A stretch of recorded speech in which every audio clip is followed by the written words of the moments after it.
Guys, good evening. Welcome to my vlog. So now, guys, proceeding na sa trabaho. Kay, trabaho karon na guys. Pinaka-importante. Pag wala tayo trabaho nga ta, mao na. So atong pingatong trabaho, atong alagaan kay kanang trabaho guys, diha nag-start nga makakita tag kwarta para sa atong future, para sa atong family.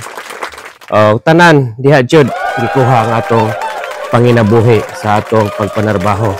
Ingana mo guna guys, kung wala tay paningkamot, kita mo trabaho, so di jud ta kakaon. So kung say may tabo sa atong pamilya, pas mo mao na. So kamo diha mga father, mother, dapat na jud tay stable nga trabaho para sa atong mga anak, para sa atong future, para sa atong family, kay diha gyud ang atong source of income regarding sa trabaho. Kay once maka-receive ta og kwarta, so diha jud nag-start ang atong malipay ta nga natay kwarta nga ikabuhi sa atong family, tanan-tanan. Kay kung di ta maningkamot guys, kawawang-kawawa talaga tayo.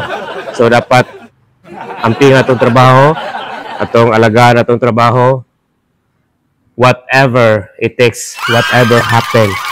Basta importante, naningkamot ta. Okay, yan lang guys. Thank you for watching. I love you so much.